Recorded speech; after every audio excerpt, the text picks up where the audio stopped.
What's going on, everybody?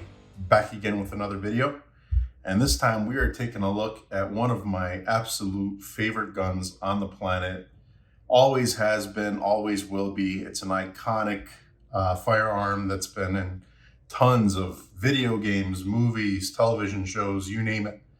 And of course, that is the iconic G36 from H&K, or specifically in this format, we have the Tommybuilt G36C, which is the shortened version or the C variant of the G36. Let's just kind of get through a short history of the G36 platform and why it's so special. So obviously, this is a gun that HK designed after their roller delay series of guns, and it was supposed to be what ended up becoming their standard GI issue rifle, and it was, and it still really for most circumstances is still today what they're using in the German military. Now that, you know, they have actually gone more towards the HK 416, and we all know about the controversy surrounding the CR223 from Hanel becoming the new AR platform that's supposed to take over the GI contract. However, for right now, officially, it's still this guy right here. There's a good reason for that. Main reason is that this is so ahead of its time. Even till today, I think that a lot of the modern platforms that are coming out in today's market still have to try to surpass what they did with the G36 platform. And we're talking now 40, 50 years ago. With that being said, obviously, it's a lot in terms of what there is here to like, and we'll talk about some of the pros and cons. But let's go ahead and get started with some of the things that you see here that won't come on your standard issue TG36 from Tommybuilt. And that starts with right here at the front end. So this is a Surefire Warcomp. This obviously, you can kind of tell, has a standard AR thread pitch on this particular variant of the Tommybuilt. So normally the Tommybuilts do come with the M15 by 1 millimeter standard German thread pitch for their 223, 5.56 barrels. However, they do have an AR threaded variant that comes with the 1/2x28. So kind of nice that they offer that just in case you wanted to put a silencer that you may already have that's for AR threads, or if you're looking to put some sort of a muzzle device on there that's more of a standard thread pitch. So the Surefire Warcomp is one of the most tried and true muzzle devices, and it is a good suppressor host in case you do have the Surefire suppressor that you want to throw on here. So you already have basically the perfect match over here with the Warcomp.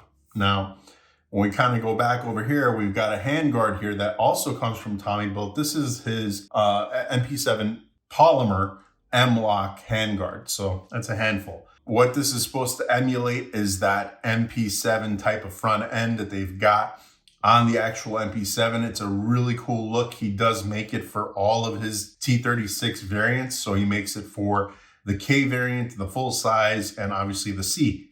And as you can see, it is M-Lock all the way around. So you've got M-Lock slots on the 3, 9, and 6 angles, and you also have a little bit of pick rail here at the top in case you wanted to put some sort of iron sights on there or anything else that you want to mount to pick rail. We move back, and this is also a addition from Tommybuilt Tactical. So This is his aluminum carry handle version of the top rail. What it does basically, as opposed to the standard rail that you get, it gives you a little bit more height on the actual top of this thing. Now, the top is not rail, it's not pick rail section, it's just the carry handle, but it is aluminum. It's a lot sturdier than the polymer one that normally comes on here. You do get all the same points to be able to screw it in at, so nice and easy install. No big deal there. They are a little bit pricey, but they are really well made. They're aluminum, really well machined, and it gives it more of that traditional G36 look. If you're talking about, you know, something with the Hensoldt optic with the carry handle that normally comes on the G36 GI units. So it gives it more of that look of the historic G36. However, it still gives you the mounting option for more of a modern day optic. The Hensoldts, as awesome as they are, and I've had them on a couple older variants of the T36 that I purchased prior, but the Hensoldt is still it's very expensive if you can even find them at all. They don't make them anymore, so you can kind of find them on the used market every once in a while, but usually they're in the $1,500, $1,600 to even $1,800 range when you do find them. And when you do actually look through both the either the 3X or the 1.5X scope that they've got for it and the red dot, you'll notice right away that, you know, as cool as it looks, especially for its time, it's definitely not up to par with any of the modern day optics, even the cheaper ones nowadays when it comes to clarity,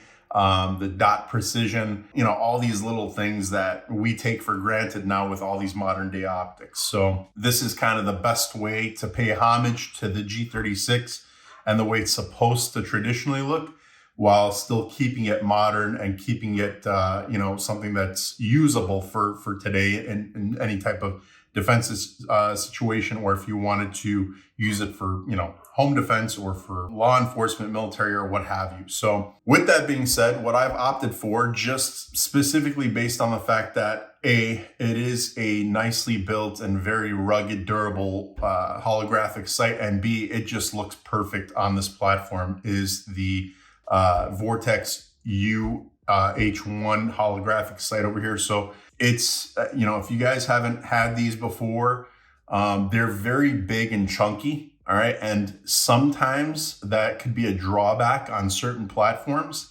On this platform, like I said, not only does it look right, but it definitely fits the mold of that, you know, of that traditional Hensoldt type of look to the carry handle and all that kind of stuff. More importantly, it gives this gun a little bit more balance because it's right above the grip over here.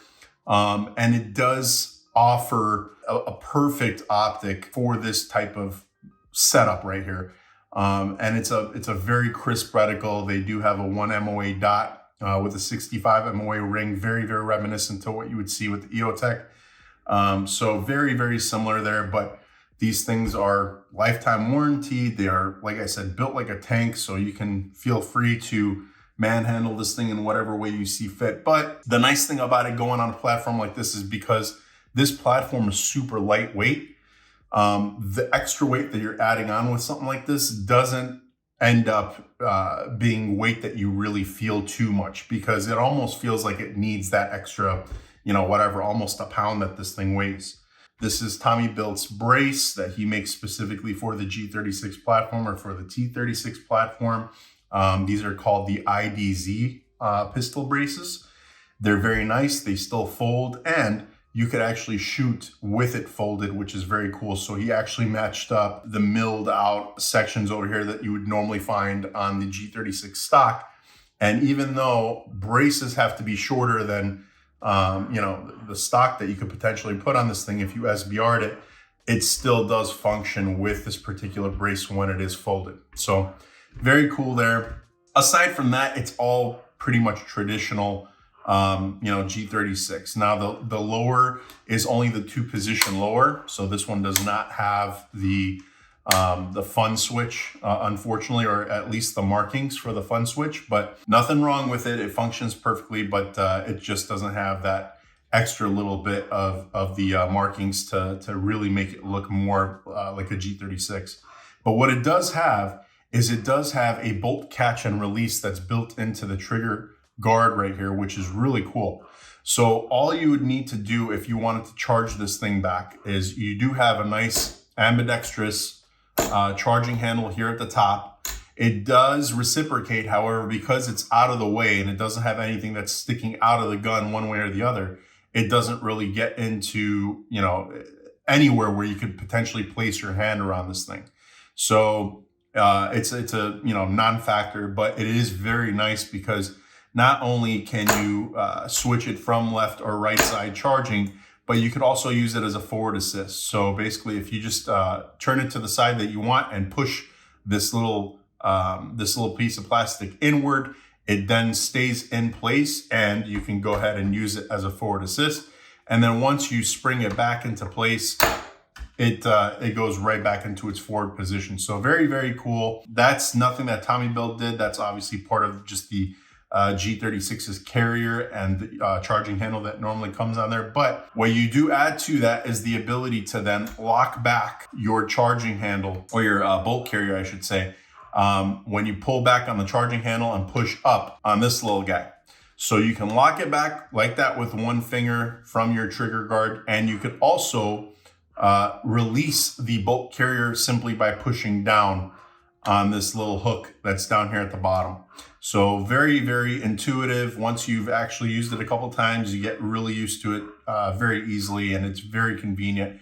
You guys know how I feel about having some sort of a bolt catch and bolt release built into or around the trigger guard area.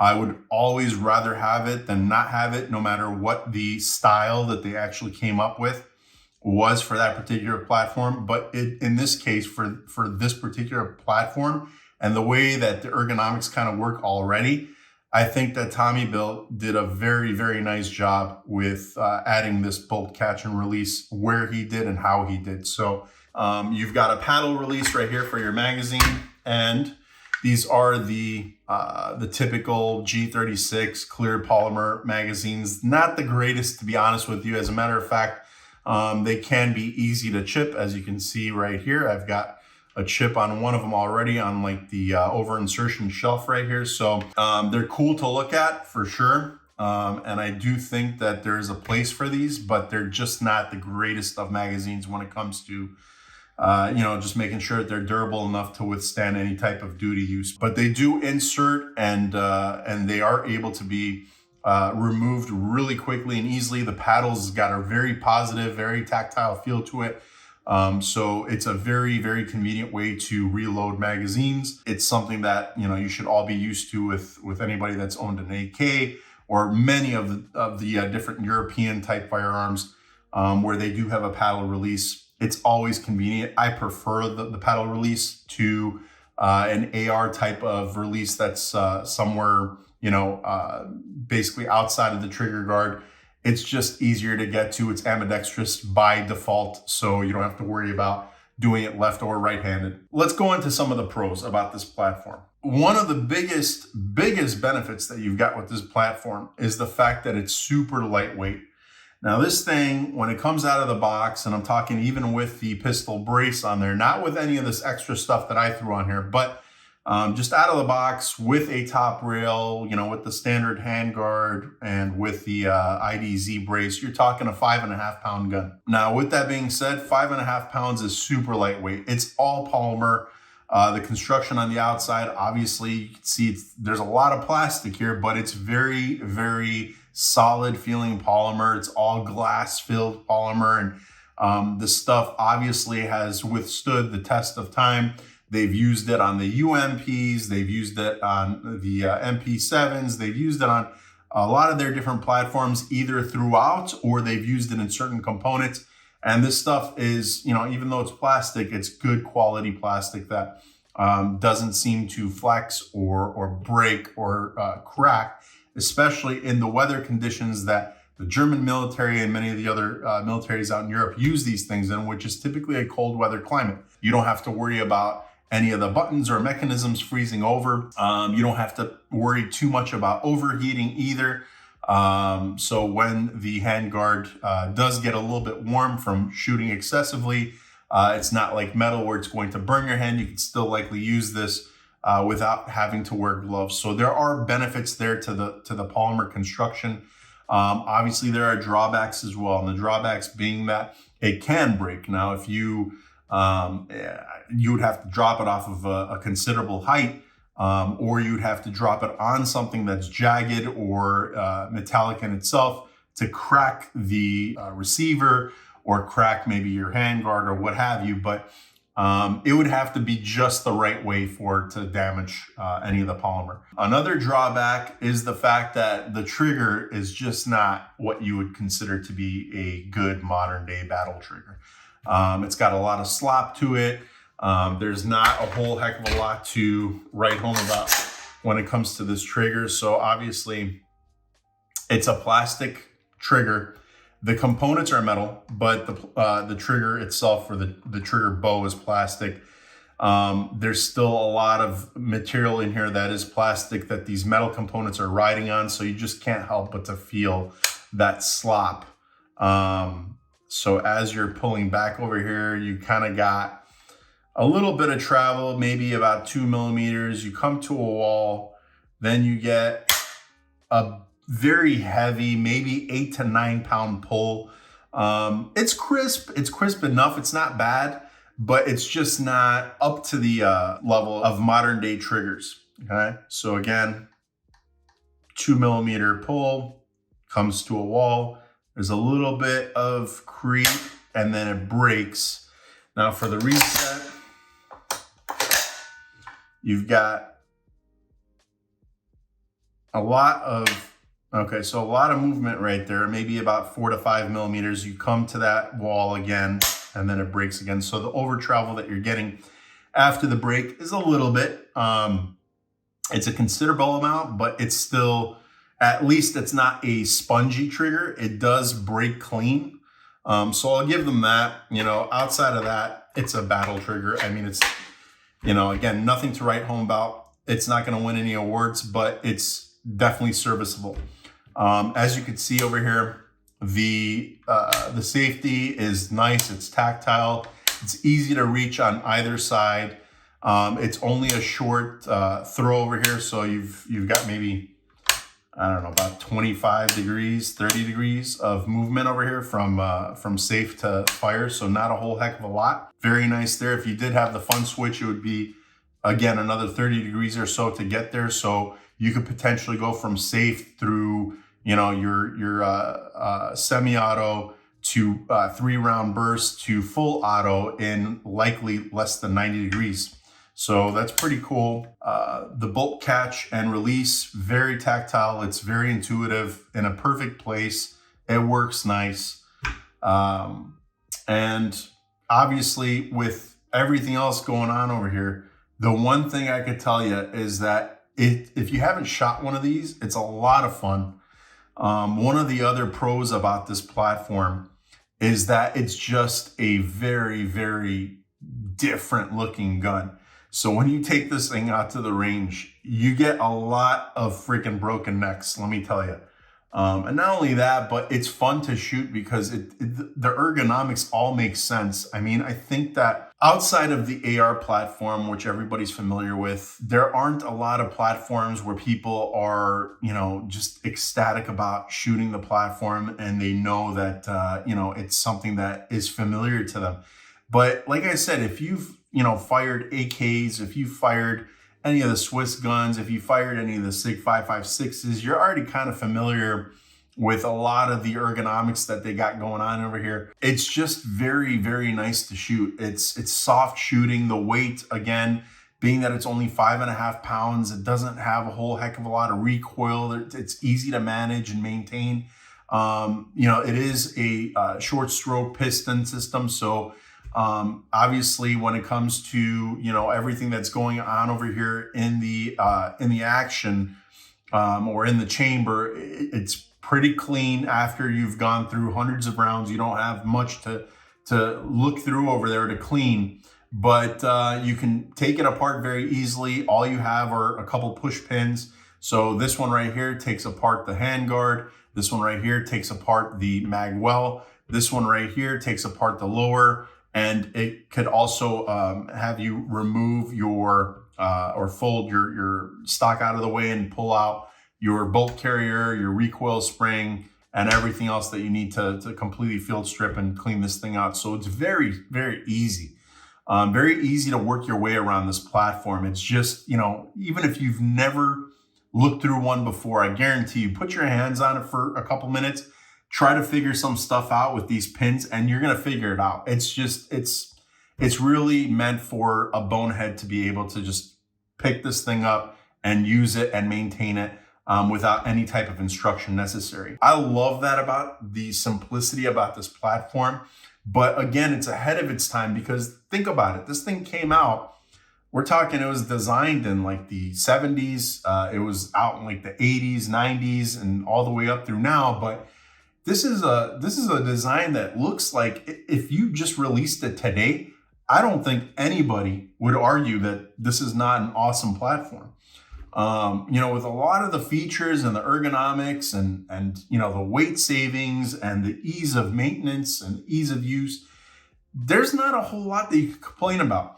People did complain about accuracy issues and sometimes reliability. From the Tommybuilt platforms that I've owned, I've never had an issue with reliability. I know that these particularly do like 5.56. I know the old generation of Tommybuilt T36s did not like 223 whatsoever, would not cycle it, unless you really had thousands of rounds through it. But these newer ones, I don't know what he did to the gas system to try to maybe allow a little bit more gas to come through or whatnot, but they do tend to cycle through 223. Now, that's not to say that you shouldn't at least start out with 5.56 to break this in.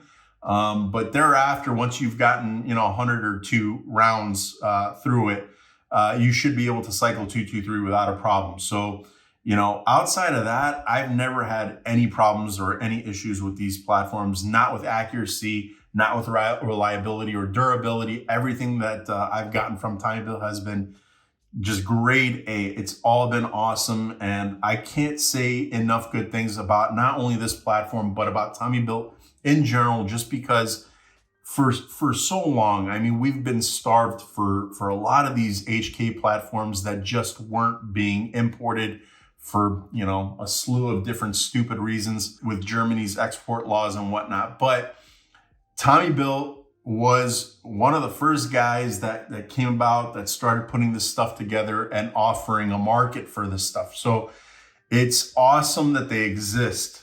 Let's put that out there right off the bat. It's awesome that they exist. It's even more awesome that they are not some cheaply made clone of an iconic firearm that would kind of really kill the experience for you if that was the case. These are well made. They're very pricey. That's the one thing about them that maybe you're not going to like too much. But, again, the market is very slim when it comes to people that are producing these things. So if you want to get your hands on a G36, really Tommybuilt is one of your only options. And so you're going to have to pay in order to play. So these start right around $2,800. That's not including a pistol brace. So if you're, adding the brace, throw another $275 in there. Some of these things like the carry handle over here is a couple $100. This handguard right here is about $150.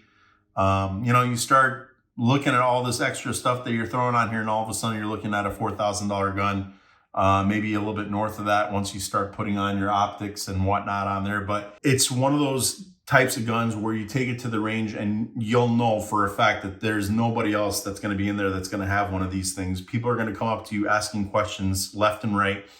People are going to want to shoot it. People are going to want to hold it. It's not something you see every day, except in, like I said, video games, movies, and shows. So people recognize it right when they see it, but it's awesome because nobody has seen one in person or at least shot one in person. So it's one of those really, really iconic, really fun, special types of guns. Maybe you take it to the range, you pop off a few rounds. Maybe it sits on your gun wall or in your safe. and you kind of just look at it from time to time, and you marvel at the fact that this thing is so gorgeous. It still looks like a freaking space blaster, and this is an old platform.